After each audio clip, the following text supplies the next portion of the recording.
everybody. Welcome to ABA Inside Track, the podcast that's like reading in your car, but safer. I'm your host, Robert Perry Cruz. With me, as always, are my fabulous co-hosts. It's me, Jackie. It's me, Diana. Hi. Oh boy, everybody. I love to be sexy. Is it your favorite? I love being sexy. Yep, it is my favorite. Is it essential to go first, Jackie? I was thinking about this. It is essential for I'm me doing a lot of growing. I'm doing a lot of growing on our podcast about behavior analysis and behavior analytic research, especially because, we're in a new year, a lot of reflection. Jackie and Diana are changing the order in which they do things. I've been thinking, what are the skills that I need? Like maybe the essential skills I need to go forth in my life. And I was thinking going first in line, that's got to be one of them. I was thinking you have to be making a podcast at all times. I think that's the second one.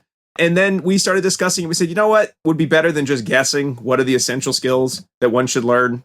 We should probably get an expert, which is what we usually like to do on this show. But we're not sure of the best answer. And we have an expert on the subject. We have Dr. Patrick McGreevy, one of the authors of The Essentials for Living Assessment and Curriculum. And if he can't tell us what's essential for learning and for living and being independent, I don't know who can. So we're very excited to welcome him to the show. Patrick, thank you so much for coming on tonight.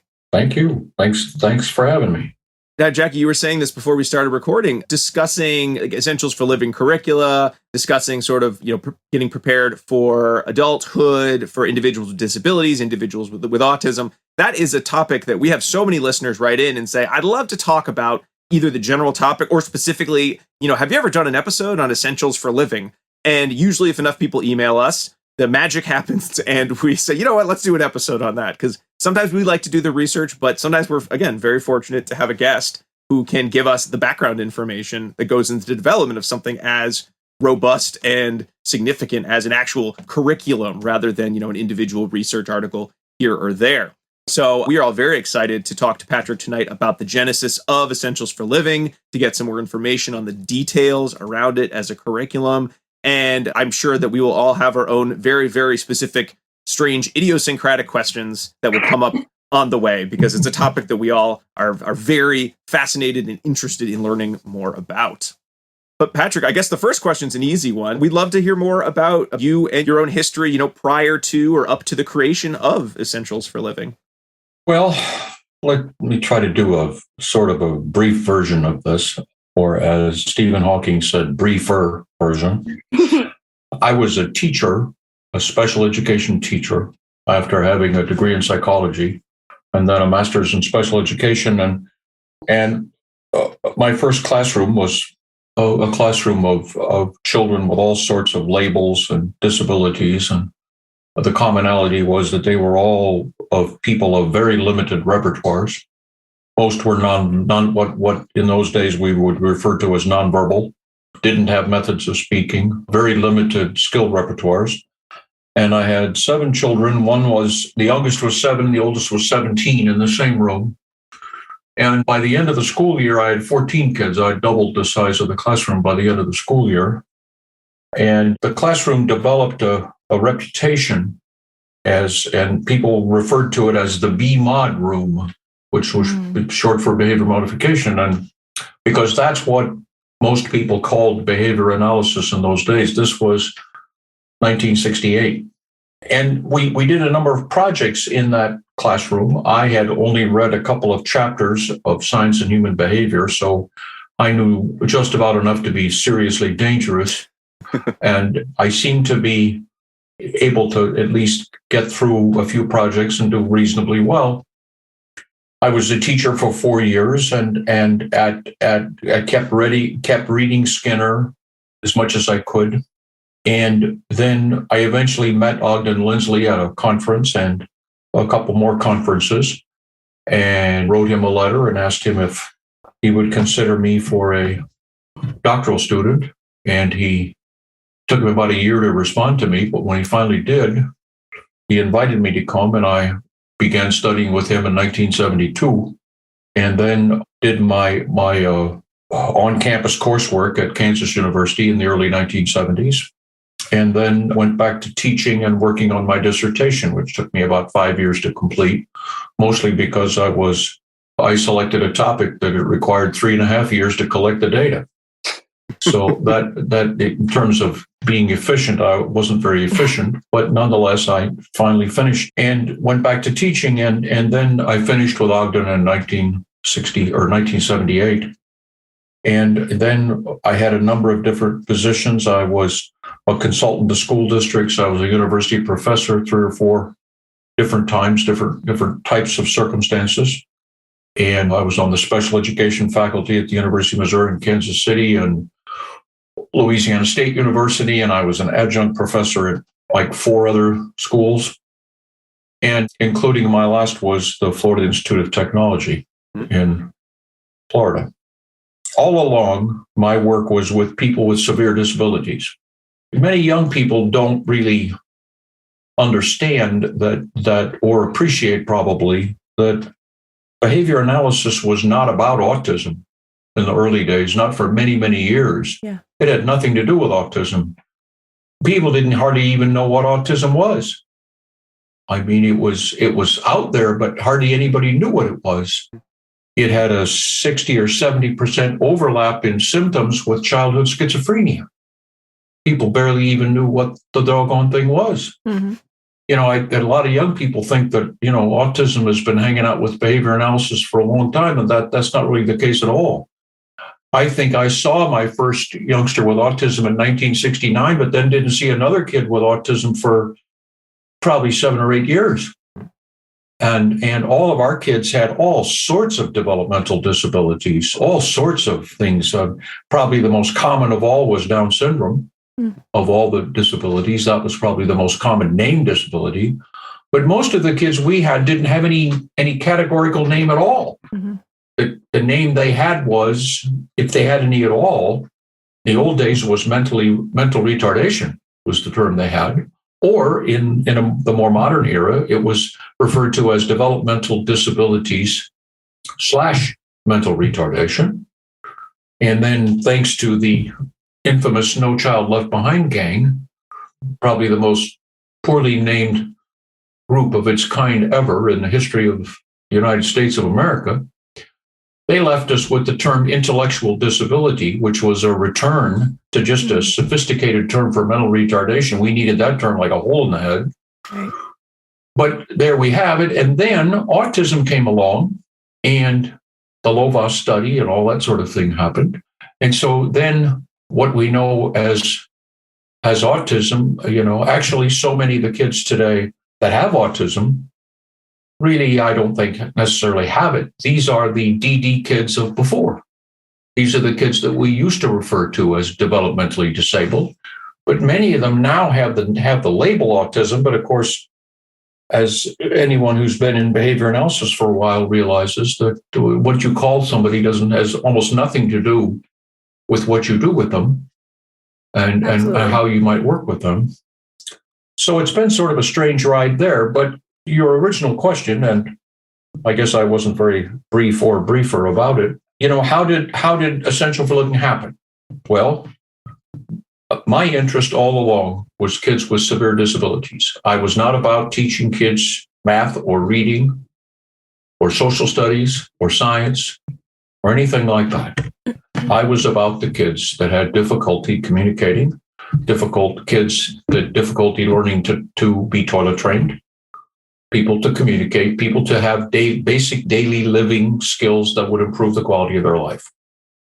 So in the early 2000s, Troy Fry and I met working at an institutional setting in Tennessee. We became good friends, and we decided that what was happening with people with developmental disabilities, as well as people with autism, everybody was rushing to make sure that the kids caught up to their typically developing peers. That was after the Lovaas study. That was where the energy was, and so the curricula were the ABLES and the VB MAP and the Early Start Denver model and the early part of the ACE curriculum at the New England Center, which were not about improving the quality of someone's life. They were about catching up to your typically developing peers. And granted, a very small portion of the kids with autism could, in fact, and did, in fact, do that and continue to do that. But it's certainly a small percentage, a small portion. And what happens to the other kids?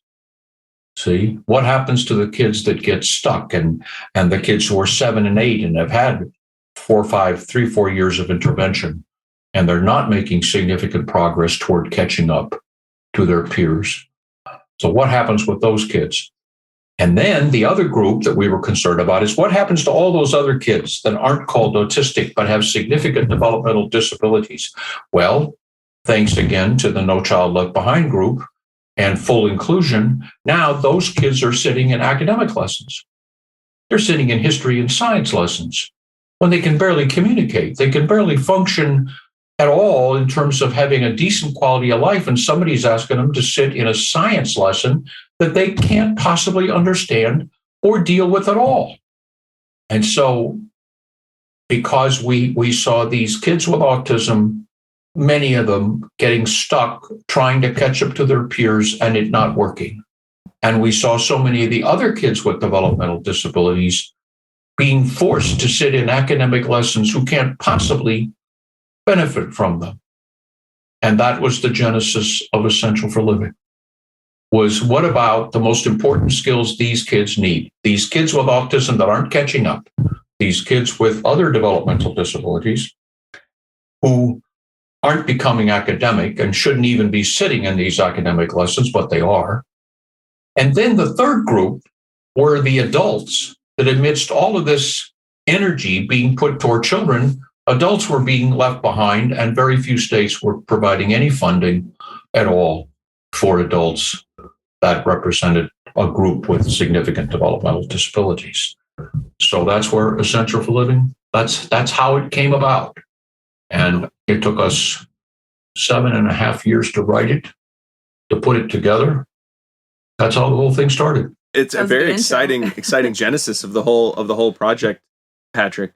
So for our listeners, usually when we do our episodes, we're talking about specific research articles. However, since Essential for Living is based on research as well as your own experiences, there are certainly been, I think, we found at least one study that was sort of reviewing or using Essential for Living and looking at Essential for Living. But I know the curriculum itself is a curriculum. So for listeners, we're going to be talking mostly about McGreevy and Fry, I guess kind of a white paper, Essential for Living, a journey to life skills, sort of a summary of the curriculum, the development of the curriculum, what you'd find in the curriculum. So kind of a good snapshot of here's what you're going to get in here. But which actually I was really amazed at how much detail and how succinct, but how much detail you're able to pack into, 3 pages?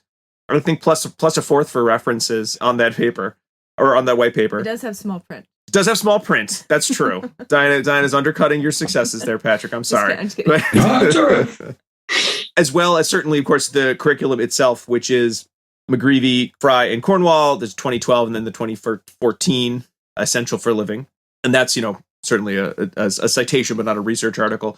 And then we also found a more recent article that had used the Essentials for Living assessment to sort of do some statistical analyses on effectiveness of using it as a tool to determine risk markers. So that article is Armstrong, Denne, and Bailey, the role of key skills as a risk marker for the development of challenging behavior in children and young people who have an intellectual disability. That's from the International Journal of Positive Behavioral Support, which is not published in America because behavior is spelled with a U. And we won't necessarily be discussing that article in detail like we do on some episodes. However, there were a couple points that they brought up in terms of how it could be used that I think, informed a lot of the questions that we wanted to talk with you about, Patrick. So again, not the details of the article, but sort of some of the findings or how the implementation of Essentials for Living could take, say, in a school setting.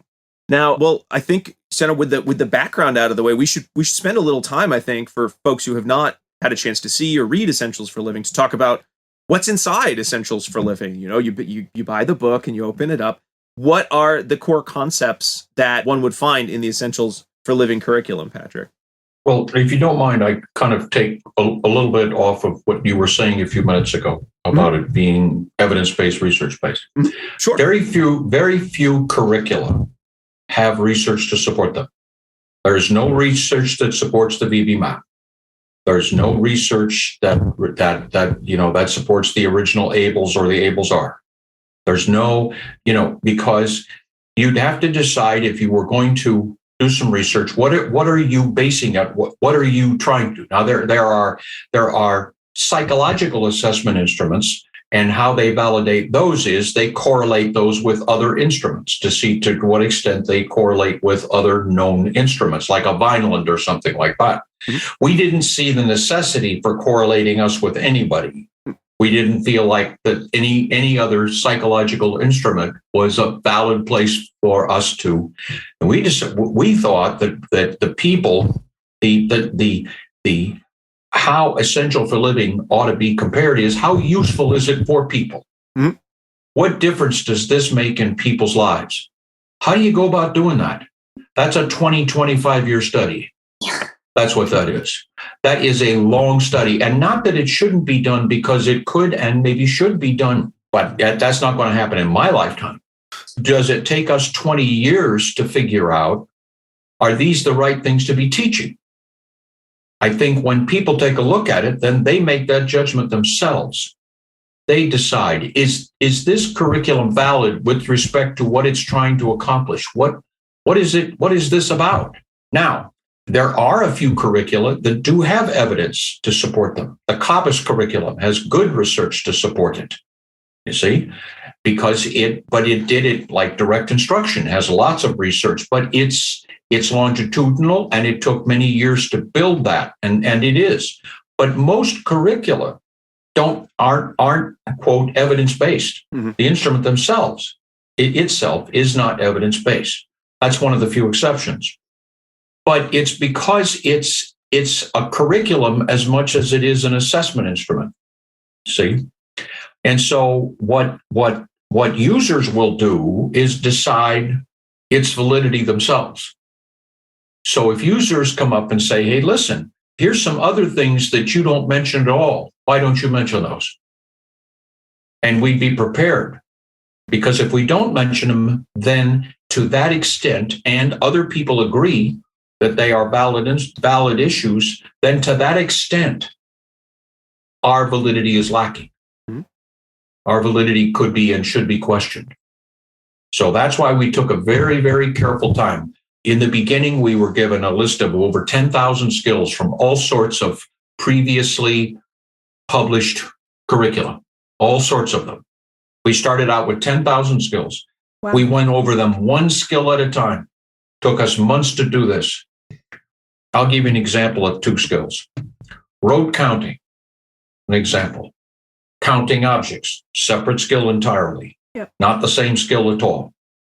So road counting, we said to ourselves, oh, how useful is that? When would you ever be required to do it? Where does it take you? What does it help you develop? Where does this go? We did the same thing with counting objects. We did it 4 separate times with each one of the 10,000 skills. We sat with each one of them 4 separate times. So that on 4 different occasions, separated by several months, we asked that same question about road counting and counting objects. And I remember, I can tell you that road counting got a 0 or a nothing all 4 times. And counting objects got a yes all 4 times. So road counting is not inessential for living. Counting objects is. See? I'm really glad that you added that in there too. That you talked about the evidence base, because I think I know at least a lot of listeners will write in and ask, what are the evidence-based curriculum? What's the research behind the VBA map? And I'm like, I don't think there is any, right? Like, there isn't any. So I think that's really helpful to just get out in the open, right? Is that the curriculum is how you use it, and there's not necessarily research to support what we're doing, because it's not about the research, it's about the individual. So I'm glad that you made that point. Well, in the VB map, is there evidence that would support individual items? Yes, there is. Yep. But is there evidence that would support the instrument as a whole? Right. The answer is no. Right. No, there isn't. And so, there is some evidence to suggest why certain skills in the VB map are taught in the sequence they are, what skills they are. Certainly, there's some evidence to support that. Mm-hmm. Right. Absolutely, there is. But there's no research on how good is the BB map or the ABLES with, you know what I mean? Yeah.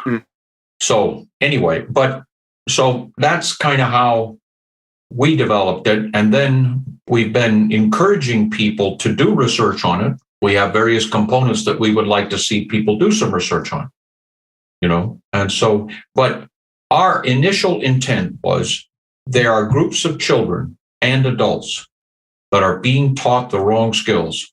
I mean, there's just no other way to say it. We are using public school teachers, behavior analysts, speech language pathologists, all sorts of people who are teaching children and adults with significant disabilities skills that will not matter in their life. In the case now, there is insurance money that funds that. Mm-hmm. There are all sorts of children, say between the age of 7 and 10, who are learning to answer feature function class questions, and that will have no bearing on their life at all. Absolutely no bearing whatsoever on their life.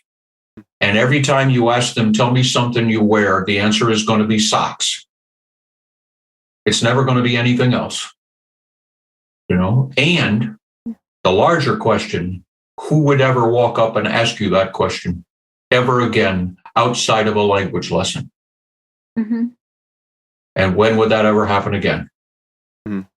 So there comes a point at which, following the developmental trajectory that you might see in a standardized assessment and attempting to teach toward that trajectory, is really no longer meaningful for some individuals. And I like that the EFL moves away from that, in that you're bringing it down to like the absolute core of what is going to be essential for this person in their life. And it's all centered around, like you said, the social validity of those skills for that person so that they can benefit from them, versus attempting to map it on to a trajectory that may not be that meaningful for that person.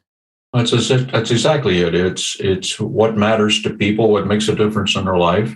You know, when it took me back to all my previous history, I'm sitting there with some pretty severely disabled individuals.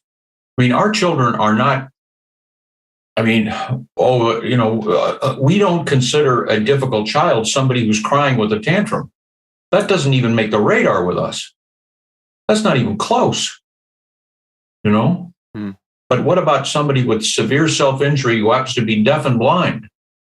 That's one of our kids. Mm-hmm. That's one of our kids or our adults. Or somebody that has a terminal condition.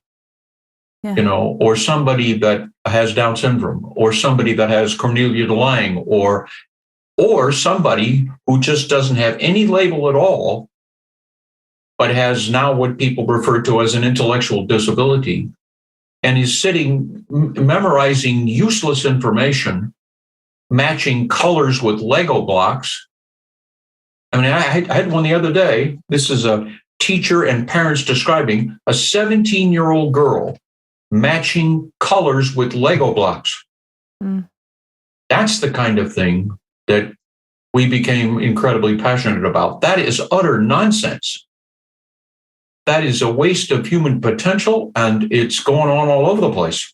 Mm. Lots of people are doing it. And the other my professor Ogden Lindsay used to make religious references all the time, and he would say the other big sin out there is that people are being handed these AAC devices when probably way over half of the people that get those devices will never use them the rest of their life, ever. Will abandon them as soon as somebody will let them. Mm-hmm. Because they're not designed for them. Yeah. Because they don't make communication easy and fluid. Got to be the least response effort is the way behavior is going to flow. So. I think the best ones of those assessments, not to go too off topic, but that I've seen are the ones that look at like the interest level. And like that's almost more that matters is how much communication does the individual use, so much as do they seem to be interested in using this device? And a lot of times that's all you get in those reports, and that's useful, but that's not necessarily the same as, is this the best way for this individual to learn to communicate? Mm-hmm. I see a lot of that. And then it's like, everyone's got a device. Everyone's got their iPad with a Pro Loco to go. And then everyone's sort of like, what do we do with this thing? I don't know. Comes in, you get it. It's dead halfway through the day. And it's like, I don't know. How's this person talk now? Oh no. I shrug. And everyone kind of shrugs. Like, I don't know. I guess they don't. Well, there's a big investment in teaching, maintaining, and ensuring the person has the prerequisite skills to use those devices, and that may not be. That doesn't happen. Occurring. Never happens. I don't know, Patrick.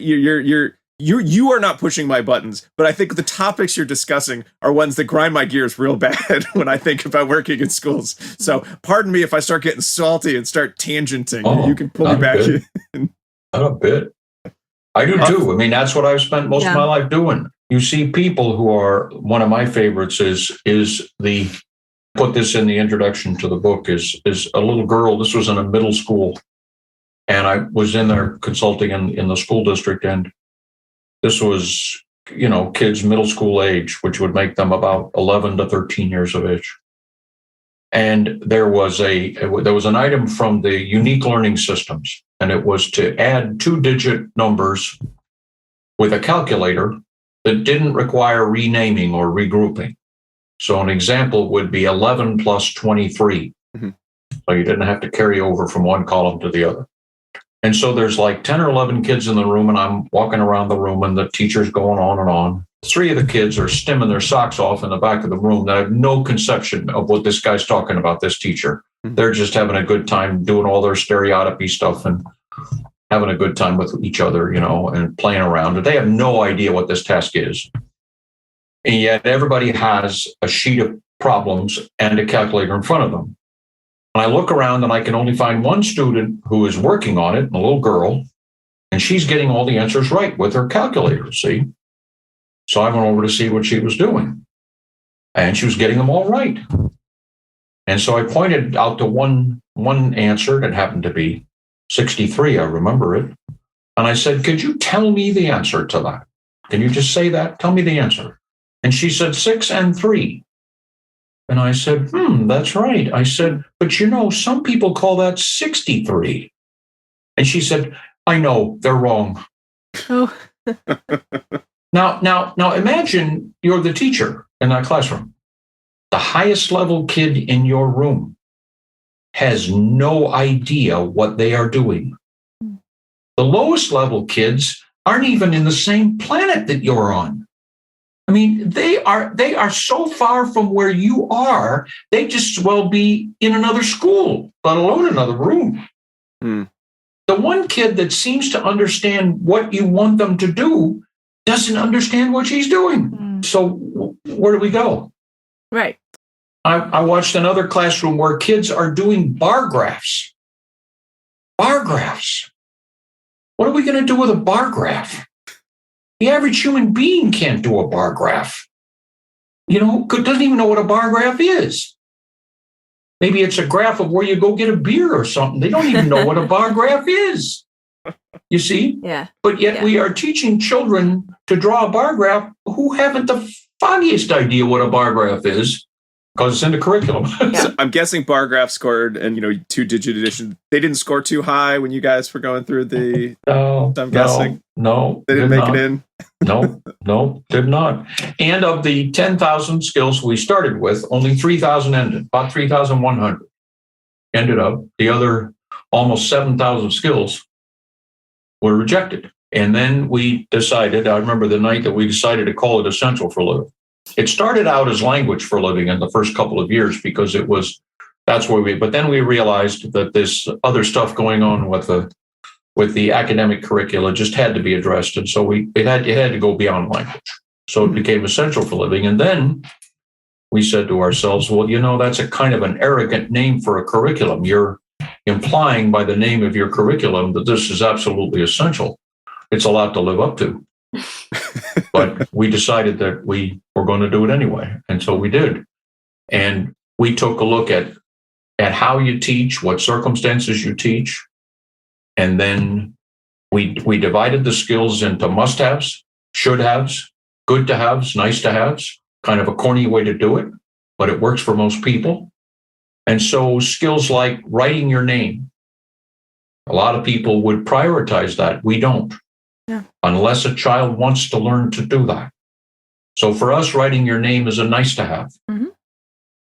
You see, manding is a must have. Mm-hmm.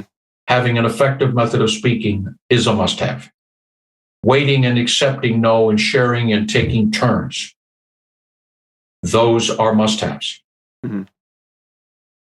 You see, navigating the aversives of life are must-haves. I was going to say, when you say speaking, you mean any type of communicating. Yep. Mm-hmm. Yeah, those are must-haves. So Patrick, you narrowed down the list of skills. There's still a lot of skills that ended up in essential for living overall. And so when you were looking at the overall organization, you have the must-haves, the nice-to-haves. If I were, say, going to say, you know what, I want to work on weighting. I think weighting's an important skill for students in my classroom. Were you thinking of writing Essential for Living as now you can just go to the weighting chapter and you'll have a lesson unit? Or is it something that you're expecting an individual to pick up the curriculum and sort of start at the beginning and use some of the assessment tools and figure out what they need? Like, what's sort of the flow of using it as a curricula? Is it something you're just like, here, teacher, start at page 1 and by the end of it, the kids will know all the skills and everyone will be happy? Or are there more steps in between and more like picking and choosing out of the curriculum? Yeah. Well, in the beginning, what you do is there is the instrument called the quick assessment. It's an interview. You take somebody who knows the learner well and somebody interviews them and they answer certain questions. And those particular questions begin to suggest where the deficits might be. Then when you get that list of what we call the possible skill deficits, then you have to confirm those with direct observation. So then you observe the learner in circumstances. Mm-hmm. And then you learn all about teaching in context, that they can't just be taught in some rote kind of manner out of context. So what you do is you learn about a preference assessment. You learn that while most people, just to give you an example, while most people think that a preference assessment requires choice making because most of the research is done that way, that is absolutely not true. You can do a preference assessment without choice making. Many kids who can tell you what their preferences are could never do that if you put two things out there at the same time. They just don't know how to do that. And teaching that to somebody who doesn't know how to do that is very difficult. It's an extremely difficult skill to teach. But then you begin to say, okay, now where of all the skills, let's look at the must-haves. What should we teach first? So if you don't have a method of speaking, we're going to get you one. And then what's the first thing we're going to go? We're going to teach you how to mand. We're going to find out what your preferences are. And then we're going to teach you to wait and accept no, because you can't just mand all the time and get what you want. Mm-hmm. And then we go through what we call the essential 8 skills, and then it expands outward. And then where do you go with language outside of mands? Where do you go with it next? And then we go into the next chapter. It talks about what's the next most important language repertoire after manding, after making requests. What's the first one? What's the next one? What would you do with language that's the next most important? Many people would say tacting. Mm-hmm. That's not what we would say. The most important language repertoire now is listening. And not listening as an identification. Touch this, touch this, touch this. The next most important language repertoire is responding to somebody's direction when your health and safety is involved. Mm. Like, come here, don't run to the street, hang on, take my arm, keep your seatbelt on. So that's where the next set of skills goes, you see? And then later, after you have those listener responses, then what's the next most important language response? Now, meanwhile, we're also teaching daily living. We're also teaching things to tolerate. We're also doing other things other than language, see? What things would make a difference in your life? See? You see? And then things like laminated cards, we wave goodbye to those. Nice knowing you. They'll be for other kids, not for these kids. See, we'll leave that. The 10 trial sets all day and into percent, we'll wave goodbye to that too. Was nice knowing you, but that's not where we're headed. Mm-hmm. See, we're headed somewhere else. We're going to teach in context. Sometimes you can't do 10 trials of something one right after the other contiguously. It destroys the whole notion of context. let's say that I'm trying to get you to come here when I call your name because you tend to move away. And when we're out in public and we're in a group, my gosh, when you wander away, I want you to be able to come back right away because that will keep you safe. So I say, Marianne, come here. And then she comes here. And I say, okay, go over there. Let's try that again. Marianne, come here. Good job. Let's try it again. Right. Wait a minute. Come on. That's not anywhere near the condition under which that would normally occur. Can you get 10 trials in? Can you get 8 or 6 or 5 trials? Yes. Are they going to be one right on top of the other? Probably not. But are they going to be in a situation where you wandered away and then you need to come back? Yes. See? But it'll be hard to contrive or capture that kind of context one right after the other. Mm-hmm. So it goes off and does it just gets, and it gets pretty involved. There's a lot to it. Mm-hmm. And then we would only teach you intraverbals that somebody else, respond to somebody else's questions. You're never going to learn to answer a question nobody would ever ask you. Mm-hmm. Never. Not going to happen.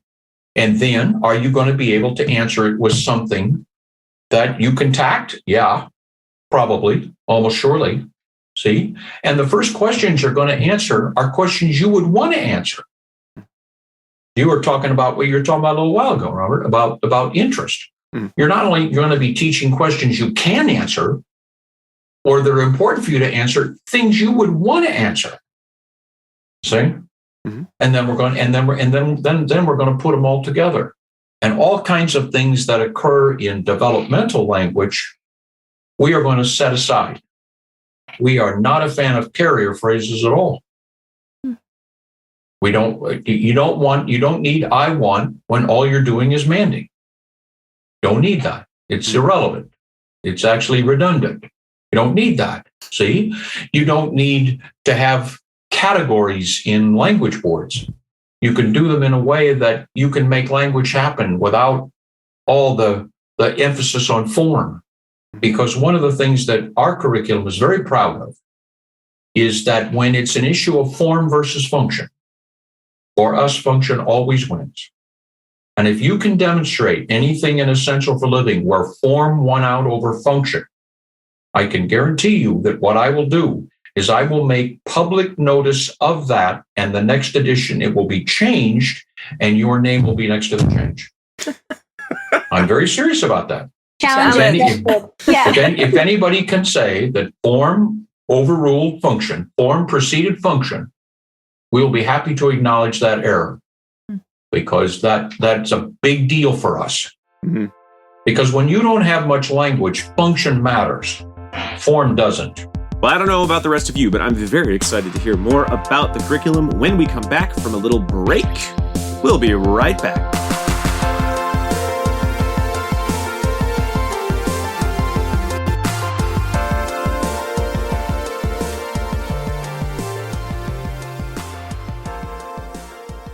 Do you want to be a BCBA? Sure, we all do. Now you can come to Regis College in Weston, Mass. to get your graduate degree. Choose from any one of these courses. Masters of Science in Applied Behavior Analysis. Masters of Science in Special Education. Dual degree in Special Ed and ABA. Or be eligible for your postmaster's certificate. You can complete your degree and be ready to sit for the exam in 2 years. And our 2017 grads had a 100% pass rate on the BACB exam. Come enjoy practicum placement support, ethics mini handbooks, PhD level professors, small class sizes, and a service trip to Iceland. If interested, don't delay. Supplies are limited. Learn more at regiscollege.edu. Again, that's www.regiscollege.edu, regiscollege.edu. One more time, www.regiscollege.edu. See you there!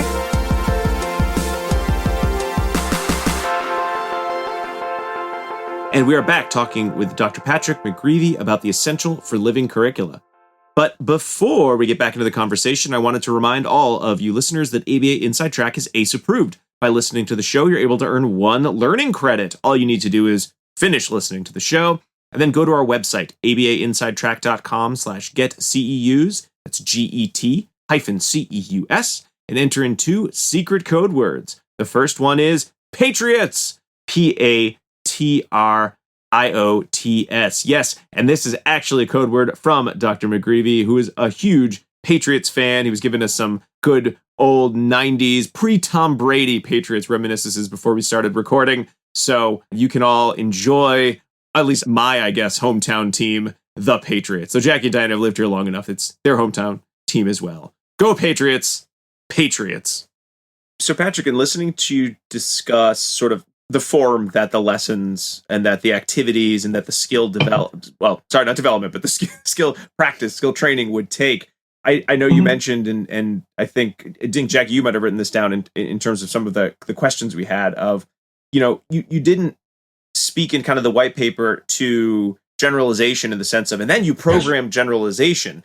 But I'm guessing that's because why program generalization when generalization is a component of the lesson, for example, or the skill development? Because you're taking that into account rather than we're going to teach you the skill here. Then we'll think about, well, how do we make the skill occur in vivo? Because there never was a let's just sit and learn. The in vivo was a part of the teaching. Now, is that true for the majority of the skills in Essential for Living? Are there just some of the more must-haves? Are there some skills academic that are a little bit more rote? Excepting for some of the tool skills and a few of the vocational skills, context is essential. In fact, context sometimes defines the skill itself. Context actually defines it. There are about 5 different kinds of weighting skills in Essential for Living, then differentiated by the context in which you're asked to weight. See, and they're separate skills. Now, we have a scoring mechanism that allows you to measure the extent to which prompts are involved, the extent to which problem behavior is involved when the skill is expected. Fluency rather than accuracy. We can help you measure fluency, which other curricula don't. And then it goes on to generalization and maintenance, and we measure them all separately. So when you look at the scoring mechanism, you can see, has that skill been acquired? Does problem behavior still occur in the context of that skill? Yes or no? How much prompt is required? Is the skill accurate? Yes, no. Fluent? Yes, no. Generalized? To what extent? Maintained? Yes, no. So they're all done separately. So when we teach, we teach as if generalization never occurs, emphasizing the functionality of the context. So if you have it in a functional context, even if generalization doesn't happen, you have a useful skill because you taught it in a context very similar to the one in which it would be expected. So you've got what you wanted. Then you try to teach to generalization if you can. See? And so that's the way we would approach it. But we would never teach a skill. Now, there's a couple of exceptions. Vocational skills is one, and the second one is tool skills. When you're trying to teach somebody to make basic motor movements that can later be put to something else, in the moment they don't have a context. They don't have the context they're going to end up in.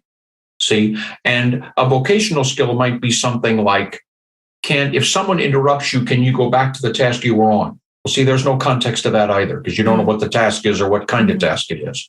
So there are a few teacher skills like that in Essential Living, but not very many. Most of them, the context in which the skill is expected to occur is pretty well defined. And then if you can get beyond that and generalize it to people and other circumstances, obviously then that's what you would try to do. But you would never assume it would happen. Some question I get asked a lot as a professor, as like a clinician, right? And actually in the emails is the discussion of fluency. Can you kind of go on a tangent in a little bit and talk about what fluency is related to your curriculum and how you would say, yes, someone is fluent in a specific skill? Yeah, fluency, unfortunately, has been almost ignored by the whole profession. To the point where it's and the justifications for ignoring it are some of the most outrageous statements I've ever heard professionals make by some very well-known people in the field. I remember one time, I won't say who it is, but a person mentioned that the reason that fluency wasn't important is because some of the fluency research was published in journals that very few people read. So that's the justification that fluency is unimportant. That's the damnedest thing I've ever heard. If you knew who said that, I'll bet it would stun you. If you knew the person, I'm not going to tell you. Well, but we're a bitter names podcast, Patrick. No, I'm kidding. I'm sorry. No, that's not what I'm about. I'm about the examples and the thing. Anyway, what is fluency? Fluency, where fluency work really started, was a person that none of you could have ever known because he passed away a whole number of years ago. Eric Houghton. Maybe you've never even heard of him. Chances are you never have. But he was one of the early, he was a student of Skinner's and a student of Ogden's, Lindsley's. And he was one of the first people who put forward the idea that a skill needed to be fluent. You had to be able to do it without hesitation, without prompting, without any assistance. And it like many people would say, you learn something rotely, meaning that if I said to you, I before E, many people could say, except after C, right away, and with no hesitation. Mm-hmm. That's a fluent response. When you learn your alphabet, I remember one time, see, you guys, your generation doesn't even know what a card catalog is. That's We because do. we do. Well, We're not that young. We remember card catalogs. barely you know what a card catalog is. Barely. Okay. Anyway, but I I was remember watching one guy college. in the library one time looking up something, and you could tell he didn't have a fluent alphabet because he's stopping in the middle going C, D, E, F, G, H, I, J, K, O, L. He didn't remember what came after K. That's me. And he had to do that to make himself, which I mean, he was fluent at it, so he could do that. But he couldn't remember what letter came after K. But anyway, a fluent response, if you think of it as just a single response, okay? How would you measure? How would you tell if something is fluent? From the time it's important for it to occur until the time it begins to occur is minimal. That is most of the time defined as latency. Yeah. Then from the time the person begins to make the response until the time they complete it, almost always called duration. When you put the latency and the duration together, you get a response that was made without hesitancy, without hesitation. That is essentially a fluent response, assuming it was correct in form. Assuming, of course, it was correct in form. Does that make sense? So That's a latency plus fluent duration response. correct. Now, fluent responses have one obvious advantage and another that a lot of people don't recognize. But if you stop to think about it, you will recognize it. Fluent responses have incredible endurance. And sometimes generalization will occur. I mean, once you learn to use the brake pedal and the gas pedal in a car, do you have to relearn that when you get in another car? Well, there might be a little tiny bit of differences, but not much. But not much, because it'll and if you learn to say I before E except after C, you could do that in the middle of baking cookies. It wouldn't matter. You could still come up with that. Now, but here's another advantage of fluency that really hasn't been demonstrated, primarily because it involves private events. Now, think about it. When you first learned as a child how to do something and you recognized you were good at it, there was a special feeling that went along with that. I'm good at this. I know how to do this. And sometimes when you were a little child, you even said that out loud. No, Mom. I got this. I got this. I still do. Yeah, because you knew you were good. You not only knew that you could do that, you knew you were good at it. And it was a hell of a good feeling to feel like, I'm good at this. I know this. And that's for our children who have limited repertoires. To be good at something is a hell of a gift to give somebody. Yeah. That I'm good at this. I can do this. I know how to do this. and I know how to do it pretty damn well. You know? And so that's the other sort of hidden. But fluency is a huge deal. And Carl Binder, a good friend of mine, who's done a lot of the writing in fluency over the years, he was a student of Eric's and a student of Skinner's as well, is that fluency is for everybody. Most of the fluency work has been done with academic or pre-academic skills. But putting your shoe on can be taught to fluency. You know, it can. You know, solving a dilemma can be taught to fluency. You know, and so fluency is a big part of us. It's not accidental that percent only occurs one time in Essential for Living in 280 pages. The word never occurs. The percent sign occurs one time. And it's an example of shopping for 2% milk. That's when it occurs in Essential for Living. And it's the percent sign. See? And but percent as a measure? Never happens. It's not there.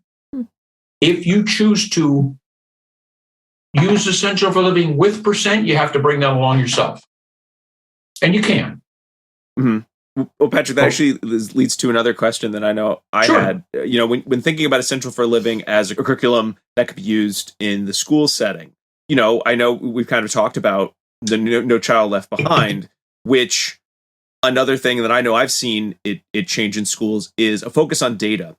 But in the same sense of focus on data, sometimes that turns into, we need to have numbers. We got to have numbers somewhere. But we don't always teach our educators, even our special educators, how would you take data? What's valuable data to take? And I noticed in looking through kind of the white paper and in the reference section that Essential for Learning does use modified acceleration charts in its data collection. Is that something separate, or that's something that how did that come about? Because I'm very scared now that, and I'm guessing if I'm scared, the average special education teacher would be like, "What is this? Help!" and they'd run screaming out of the room. How is it modified? How is it maybe less scary? Well, I don't know that we make it less scary. In Essential for Living, the only context in which we use the standard acceleration chart is the recording of problem behavior. Okay. That's the only context in which we use it. Do we teach to fluency? And how we do it are first opportunity probes. That's how we teach to fluency and how we measure it.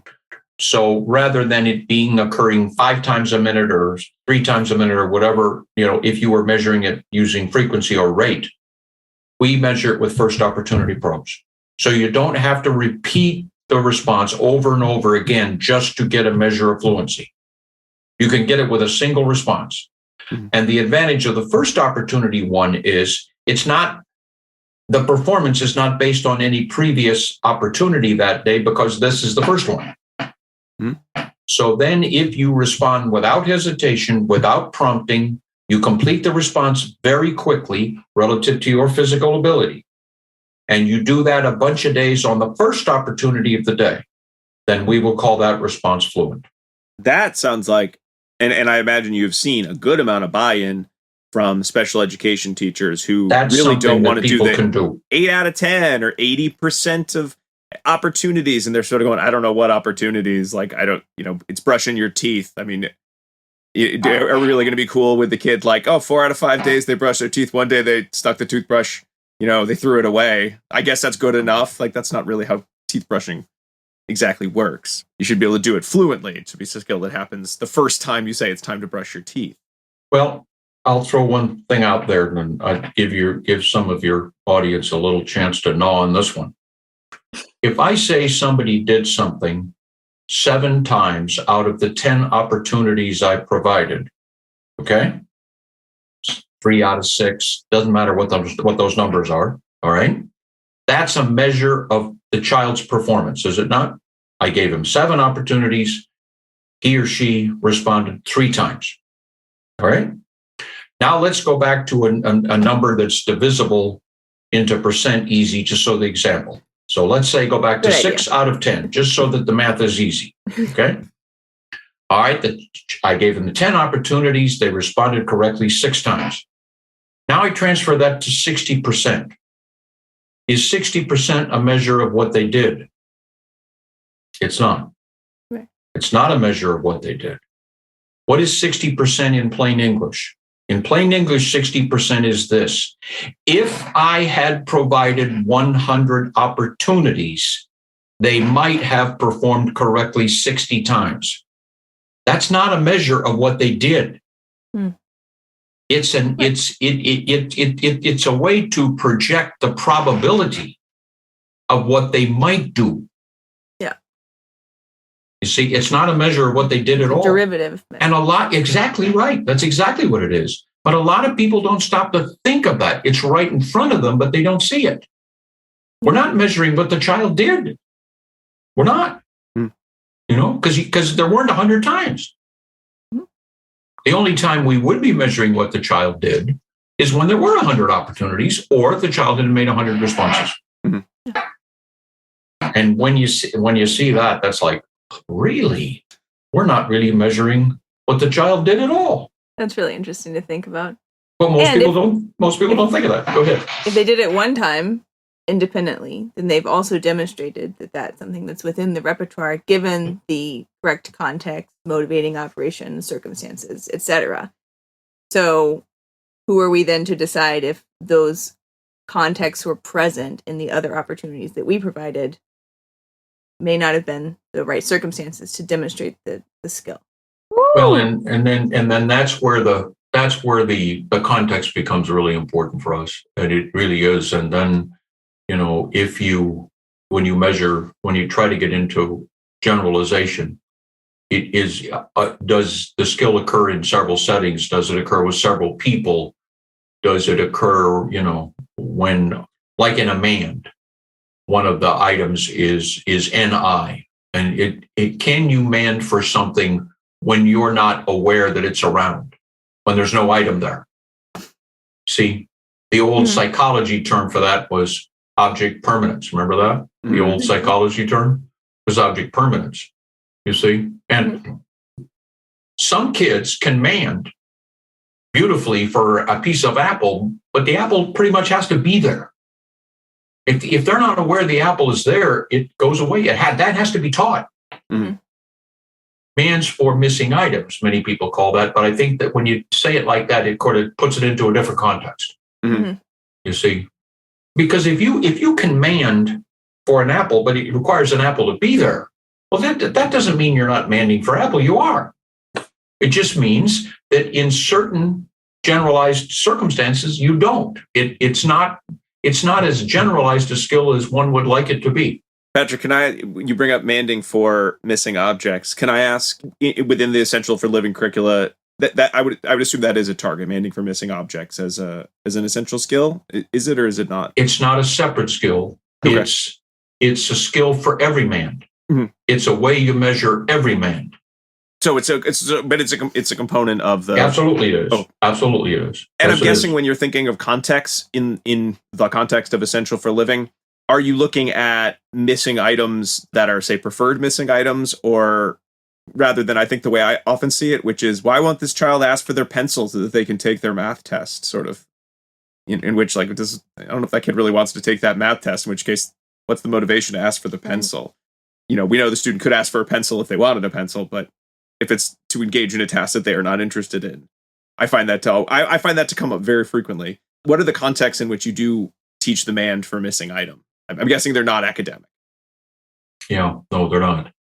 But you bring up a very important point there, because the mand there is almost implies that the motivating operation that the teacher might be present in the teacher related to that time somehow transfers to the student, so that the student wants to do it.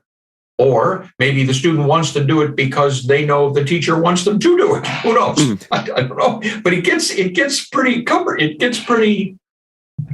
crazy. Yeah. Because, then to what extent is it a mand? I don't know.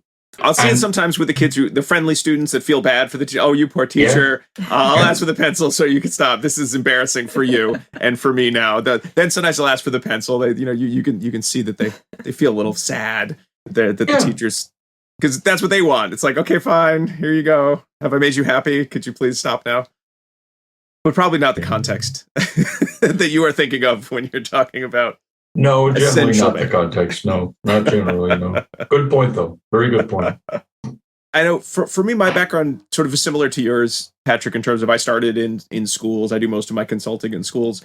I'd love to hear in terms of implementing Essential for Living in whether it's public or private schools, but in a school setting where we think of a sort of a typical school setting. What has that process been like, as a consultant, as someone who's worked in schools? I mean, have there been significant barriers to its implementation? Or let's be optimistic, have there been some bonuses to presenting the curriculum that maybe you didn't expect to happen? Yeah, there are. I mean, people will say what right away. They'll come to one of our Q&A sessions, or they'll say, what's my classroom going to look like? Mm-hmm. What's the environment going to look like? What's my day going to look like? Because now if I don't have social studies and science lessons, what am I doing now? Mm-hmm. What am I going to do? So what we say is the easiest place to start is start at a snack time, because most elementary school kids, they already have that. So could you teach communication? Could you teach manding at snack time? Yes, you could. Could you teach waiting and sharing and taking turns during snack time? Yes, you could. Could you teach some daily living skills? Could you take some listener responses like hand me the napkin? Wait just a second. Alice is going to go first over here. Could you do all of those in the context? And then would your snack time be 15 minutes or would it be 45 minutes? And that's the easiest place to start is a break, and the older kids a break time. That's the easiest place to start because you already have that activity. And then the second place to go is to look for places to teach relevant skills that you didn't think of as lessons. Like, does your teaching day start when the kids get off the bus? I would suggest it starts when they're still on the bus and they're in the process of getting off the bus. That's your first lesson of the day. Mm-hmm. And then can you get from the bus to school? Then do you know where to put your stuff? Do you proceed into the bathroom and all the skills involved in that? And then you get your toileting maybe and hand washing and all of that. And so that by the time you get to your first lesson, what you thought was, I've already had 3 lessons. Yeah. See? I've already taught 3 lessons. Because that's where my day started. And then what I do is I say, okay, what am I going to do with social studies? How about social studies becomes social skills? See, how about that? So now we're going to teach walking together, going to a group. We're going to go from one place to another in the building, not because we need to go there, because we're going to invent a reason to have to go somewhere. So we get to practice doing it. See, that kind of thing. And then you think about how you're going to contrive and capture. And then you think of things like PE. You're going to have to go to PE. Okay. How could we work a functional skill into PE? Here's what we could do. We could say to moms and dads, bring us an extra pair of sneakers. And for the kids and families that can't afford it, you can find somebody to donate some sneakers. So every kid's got a special PE sneakers, not because they need them, but because it's an opportunity to take a shoe off and put another shoe on. Same thing with a t-shirt. Get the kids colored t-shirts. Most of the time you can find Nike or somebody to provide them if the parents can't do it, or find somebody to promote it just like you would a baseball team or something, And everybody puts on their shirts. Not that they need a shirt to have PE, but it's an opportunity to practice that kind of thing. And then you have sudden changes in your schedule. Why? Because you need to practice. Can you do something you don't expect to be doing?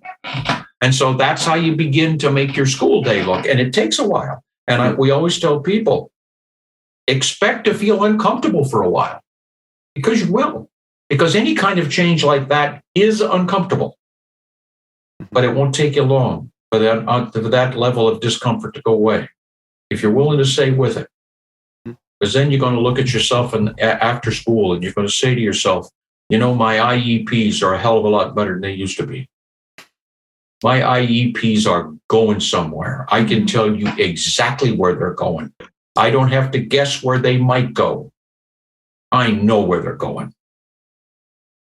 That's kind of how we approach it. So would the audience be for like a Q&A session like you're talking about, or just for an individual who says, I want to start implementing this?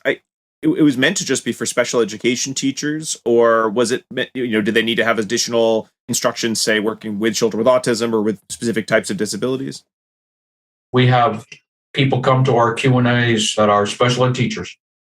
One of the, this is several years ago, a special education teacher from a private school in suburban London came, and she introduced herself, and she said, I want to help these kids and this and this and that, and I have training, but I don't know where to start. And so we got her a copy of Essential for Living, and she kept coming back to these 1-hour Q&As, and that was all she could afford. They were free, so she kept coming back. We gave her some ideas. She went and did it.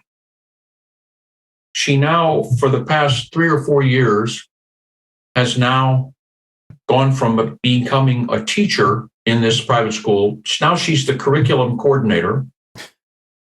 She's never had a bit of behavioral training in her life. And she said to me in a note the other day, do you think it might be a good idea if I went back and became a certified behavior analyst? I think maybe the school needs one.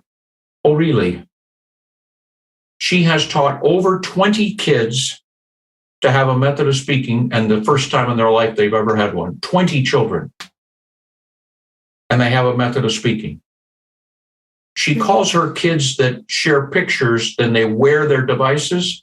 She doesn't call them picture sharers.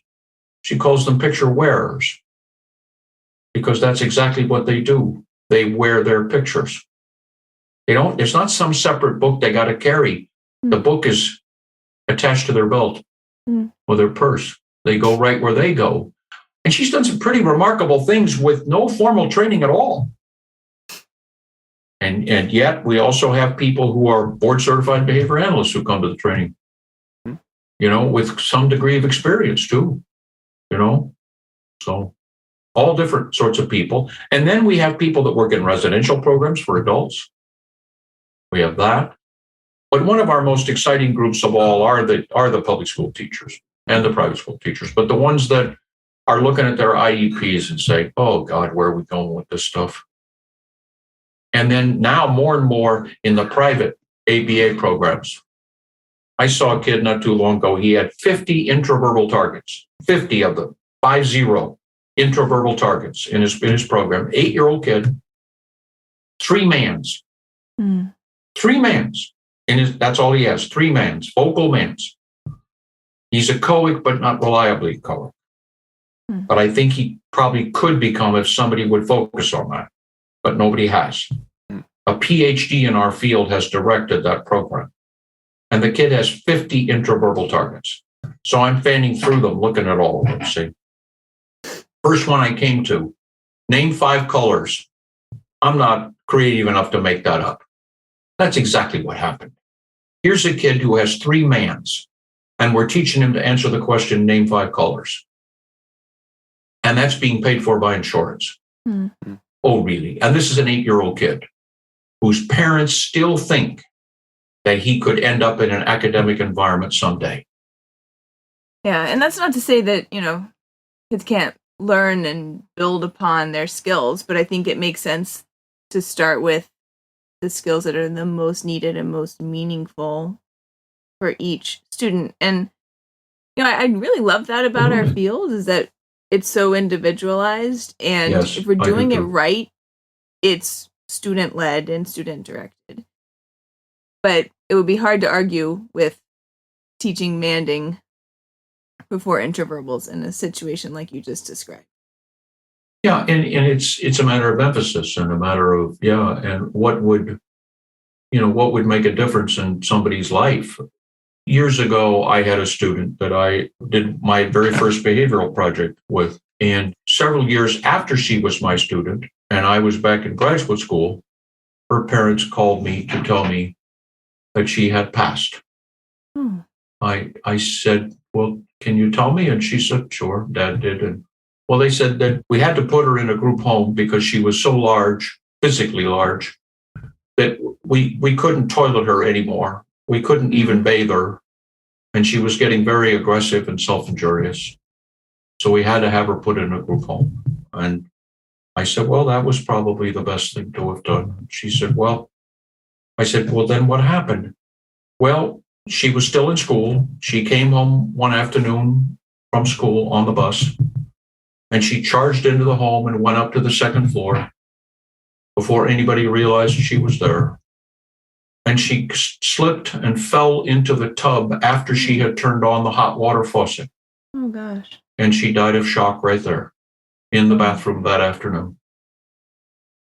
Now, when you see that and you say, oh God, could we be teaching our children? And there's an item in Essential Living dedicated to Janet. Could we teach kids to always turn the cold water on first? Never turn the hot water on first. Any place, anytime, anywhere, never, ever do that. Then we could keep kids safe. Yeah. We could keep kids safe. And when your seatbelt is on, don't take it off until someone says it's okay to take it off. Don't take it off on your own until you've demonstrated enough independent skill that that's okay to do that. Yeah. See? Because we've had kids injured because they took their seatbelt off and they slid across the van and slammed their head into the window and hurt themselves, that kind of thing, you know? Mm-hmm. And could we teach a child that don't ever pick up a knife? Never, ever, ever, ever under any circumstance, pick up a knife, that kind of thing. Could we do those kinds of things? You know, could we teach, you know, somebody, if somebody's coming up and teasing you or threatening you, could we teach you to say, yell and run and scream and call out for help? Yes, we could. And so there you are. It's all of those kinds of things that would keep somebody safe.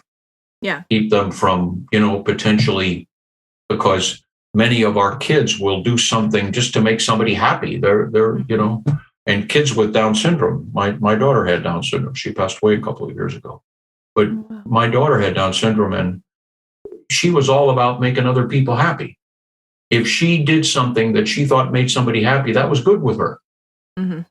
That's what she wanted, especially mom. She wanted mom to be happy.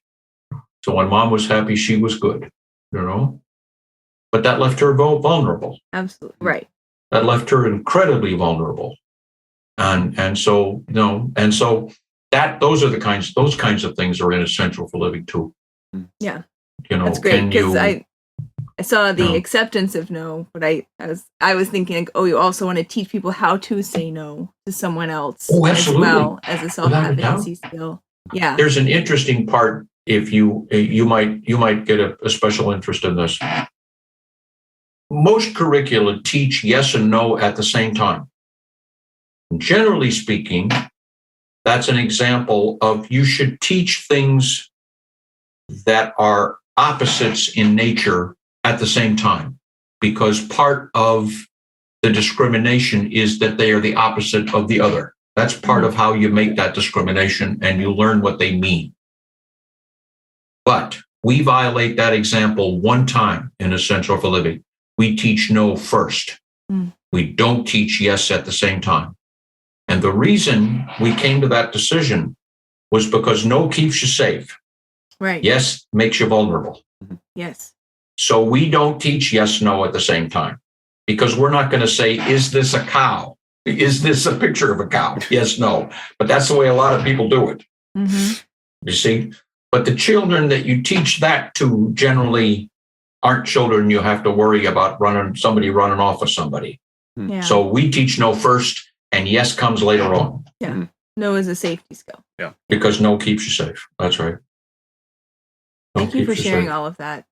Yeah. That was really helpful, I think, and I appreciate it. Well, sometimes people say maybe it makes Essential for Living come to life a bit. You can see what it actually sounds and looks and feels like, you know, because there's just a lot to it. And then when you get into the tolerating skills, like, do you have kids that can't tolerate being touched or physically guided? Mm-hmm. That's a skill they need to learn, because if they don't imitate, they're going to be hard as heck to teach. If they don't tolerate prompting, you have to teach that skill. So that's a skill in Essential for Living. And then we're always on the march for new skills. So we always had the invitation out there. Anybody who wants to suggest a skill that's not in there, that should be, we're always open to that, because we're never going to claim that we know everything about functional skills, because we don't. And people have made some suggestions that are going to go into a second edition someday. Mm-hmm. When we were reading the Armstrong et al. 2021 study, which again, the focus there was more looking at how the essential 8 sort of can help look to statistically predict problem behavior. Yeah, about problem behavior. So related, but not exactly the same as like, hey, is this curriculum right for me, kind of a thing. I think we could all say these 8 skills certainly, are in line with what we think of as important. But that's a bit of a tangent.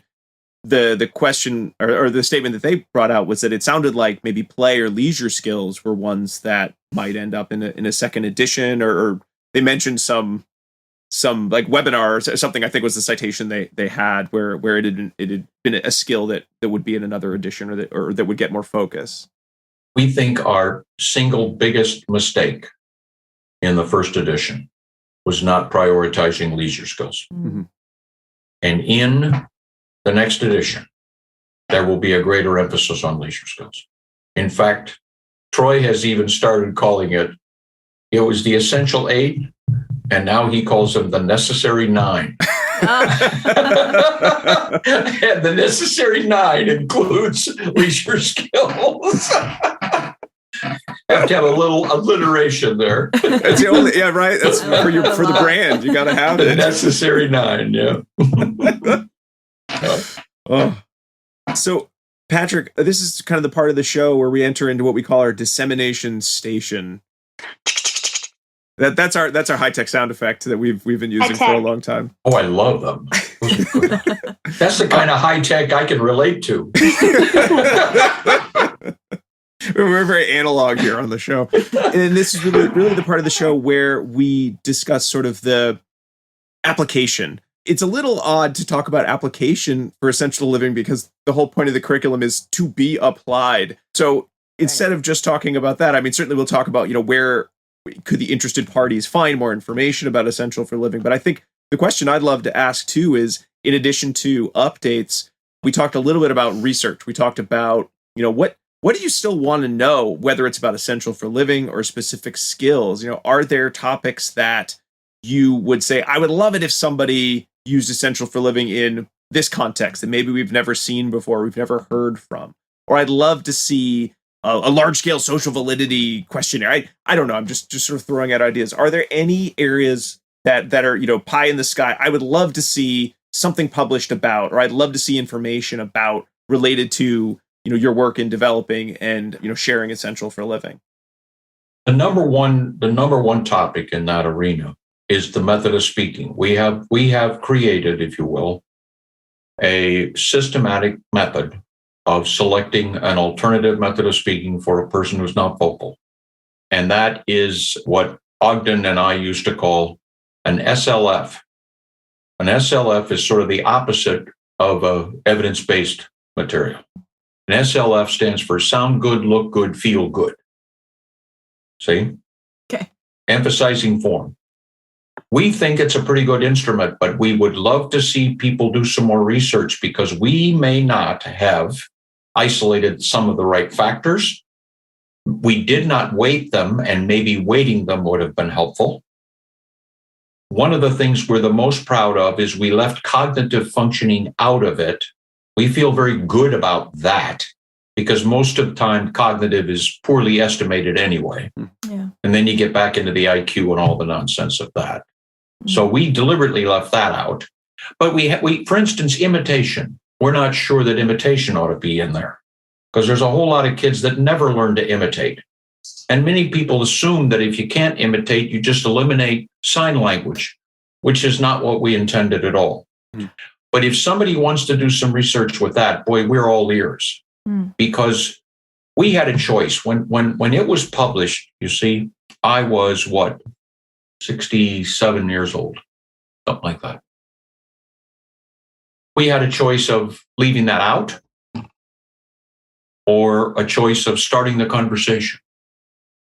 And if I had been 40 instead of 67, we might have decided, since I had the final yes or no, that's the advantage of being the first author. You get the final yes or no, But I said, I've waited most of my life for something on this. So I'm going to throw something out there and let people go after it.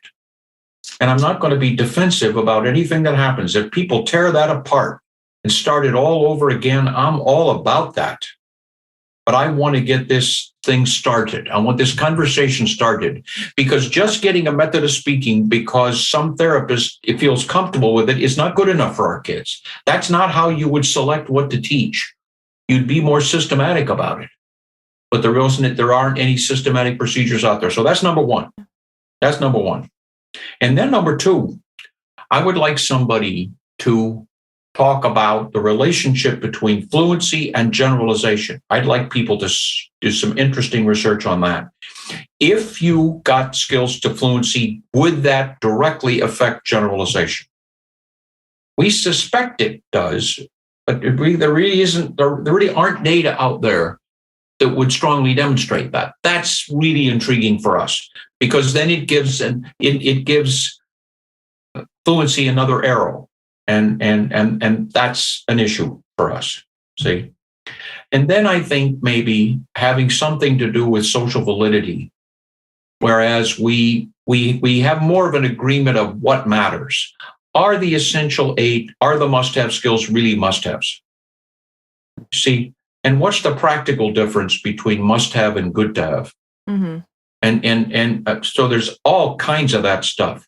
But the first and foremost one of all is the method of speaking. I want some students to just go after that. And really go after it and dig through it and see if we can put together a better list, maybe weighted, all kinds of different things. Tear the thing apart from top to bottom. Literally tear it apart. But try to come up with something.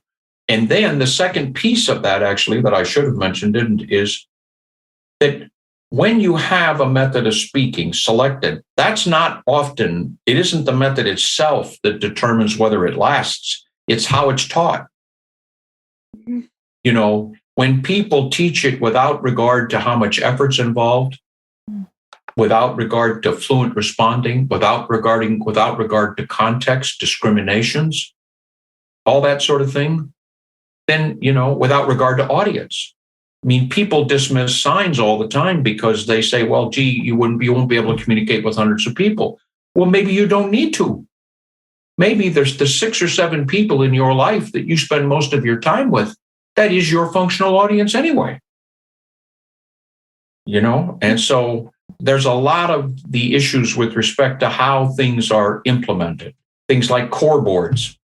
Oh my goodness, core boards are they're the latest thing, and they can be disastrous for many of our kids. You got 80 words on a board, none of which you know what they mean.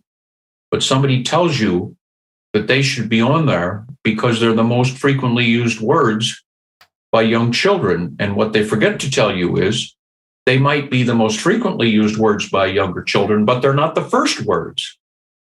And what they are is they become the most frequently used words after 1,000 other words. And that's what gets left off the conversation. So there's a lot of those issues. Anyway. And Patrick, I guess the other question, I know our listeners are going to, like you said, I think really made this curriculum come alive in our conversation. We appreciate that.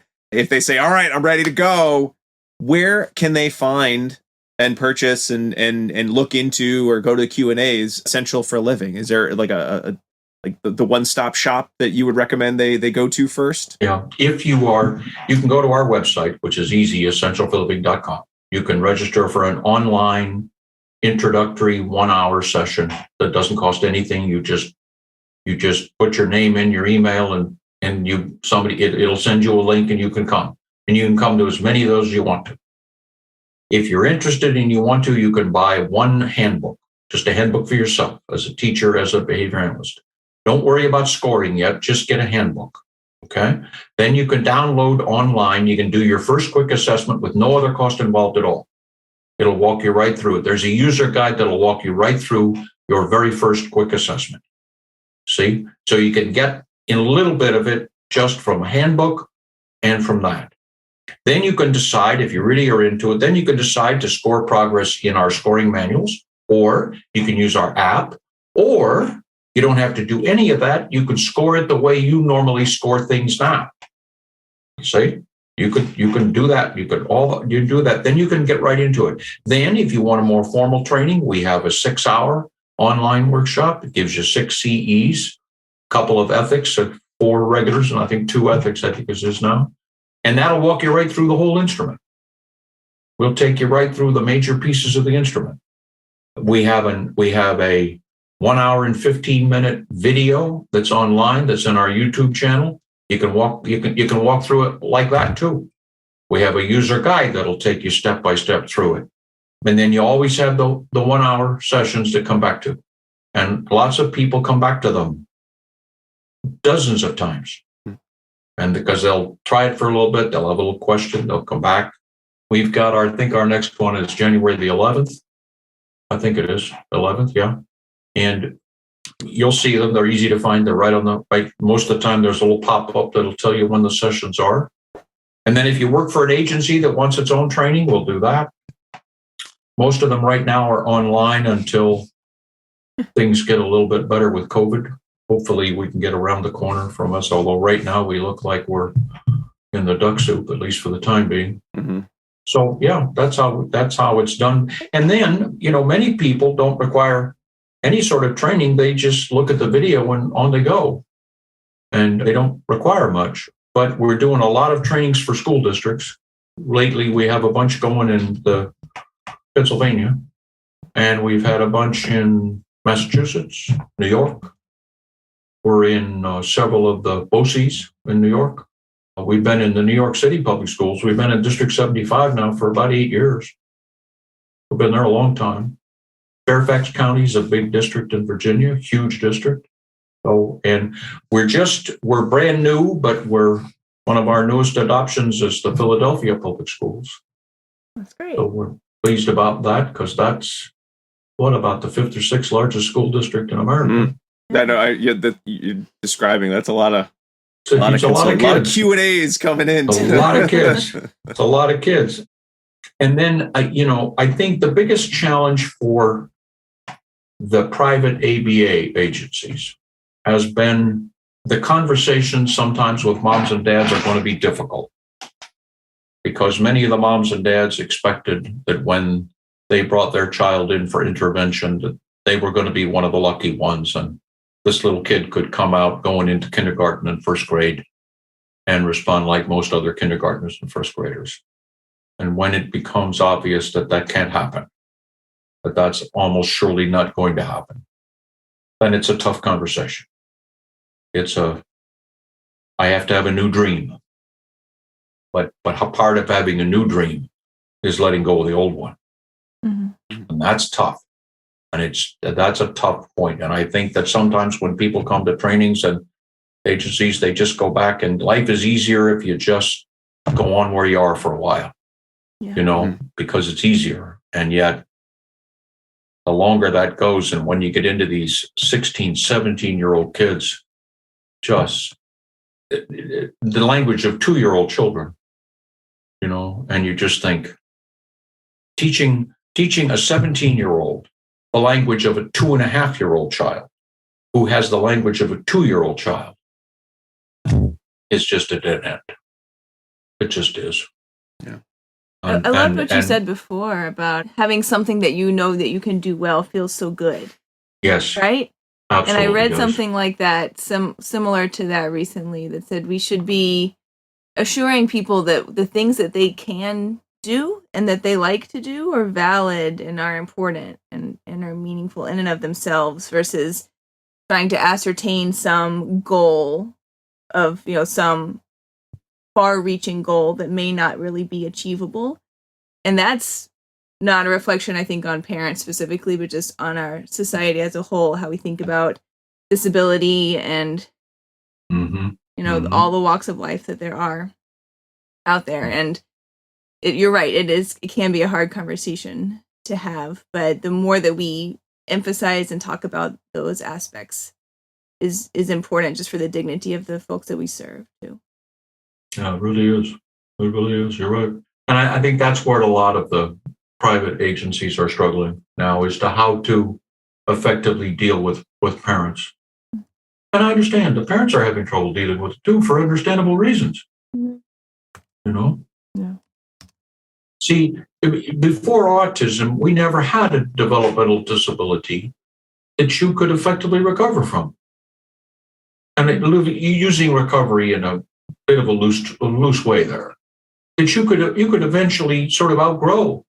Yeah. We never had a disability like that, not a developmental disability. We had mild learning disabilities that you could effectively pretty close to overcome, but that's not the same as a developmental disability.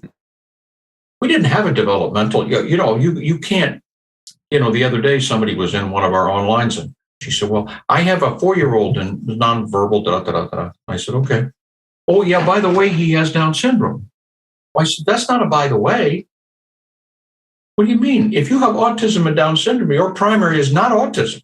Your primary is Down syndrome. And if that child is 4 years old, I don't need to know anything more to know that he shouldn't be in the VB map. And if Mark Sundberg were sitting here doing this with me, he'd say exactly the same thing. I don't need to know anymore to know that's the wrong curriculum, because you don't recover from Down syndrome. You don't get to academic skills with Down syndrome. Yeah. You don't get there. You can do a modified form of academics. Some of them can, of course. We know that. I understand that. But they're not going to get to full-blown, full included academic instruction in a regular classroom. No, they're not. But the ASD diagnosis is so broad and really not predictive in and of itself of that person's, future. I think that makes it hard for parents too. There's not a lot of predictive value in it. Yeah, see, with somebody like that has my experience and my history. See, I look at a lot of these kids today that have, quote, autism. I say, 20 years ago, would anybody have called that person autistic? I don't think so. Yeah. But thankfully, it doesn't really matter. But here's the problem with autism today, though. When somebody says that about somebody, to some people, it implies that you could get a pretty high level outcome. Yeah, and very individualized, though. Oh boy, we have my son has a new clinic here in Orlando, and one of the newest little guys in the clinic, just the cutest little kid you ever saw in your life. This little boy, he's 5 years old, and they're having difficulty, with mom, and mom is just doing her best to try to work her way through it, but this little boy never going to be academic. He's nonverbal. He has 2 signs, and it's taken 6 months to get him 2 signs. He's not going to be an academic little boy. I suppose there's a small possibility I'm wrong, but I don't think so. I don't think so. I don't need 4 or 5 more years with this little boy to know he's not going there, but I do know where I think we could take him.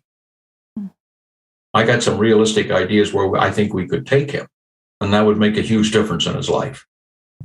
Yeah. Because if he gets to be 10 and he has no mans, all hell's going to break loose. Right. Because that little boy's already got a real independent streak in him. he isn't going to be a passive little fella, I don't think. And I think allowing people the opportunity to be in an educational setting where they feel successful and their contact reinforcement makes a huge difference in what learning feels like for them versus being in a punitive setting where everything's always wrong and the materials too hard. Absolutely. Right? Yeah. Yeah. Yeah, there's a place where you can be yourself. Like we always talk about, we teach people what they want to say, what they need to say, and what they need to understand when somebody else says it.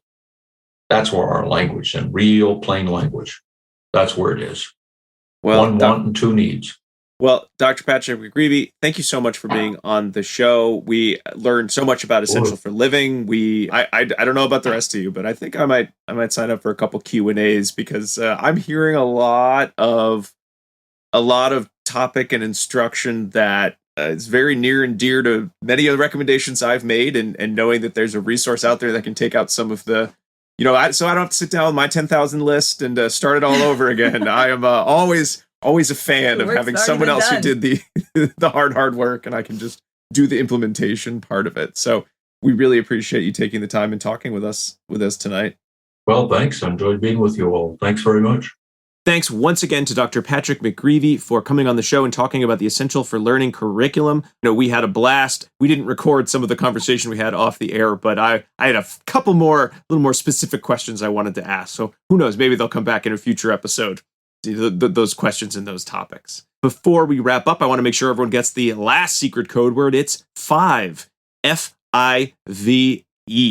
This is another Dr. McGreevy special code word based on a book he is reading about the history of God and the Bible, and we're sort of discussing some terms. He thought 5 was a good one, but you'll have to read the book, The History of God, if you want to figure out why he thought that would be a kind of a neat code word, but it was on his mind.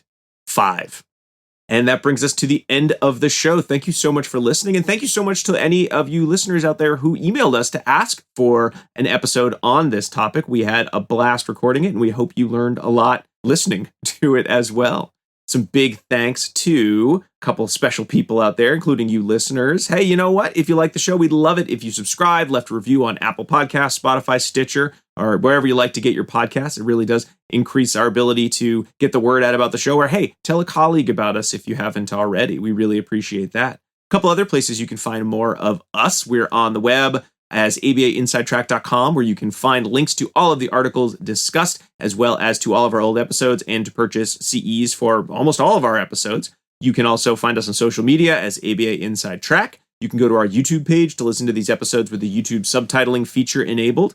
Or if you want even more ABA Inside Track goodness, like access to early episodes, discounts at the CE store, plus some bonuses that are only available for our special patrons, go to patreon.com/ABA Inside Track to subscribe at the $3, $5, $10, or $20 level. Each of those brings a bevy of rewards. So go to patreon.com/ABA Inside Track to get access to some of our bonuses, like our recent Q&A with Dr. Megan Boyle on elopement, or recording of our live episode on behavioral cusp, or access to our super special book clubs. Our most recent book has just been voted on. We don't even know what it is at the time of this recording, but prior to that, we did a whole 2-hour podcast on Nudge, the behavioral economics book. So again, that's patreon.com/ABA Inside Track.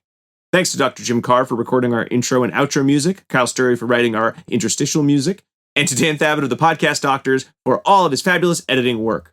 And once again, thanks to Dr. Patrick McGreevy for joining us on tonight's show. We'll be back next week with another full-length episode, but until then, keep responding. Bye!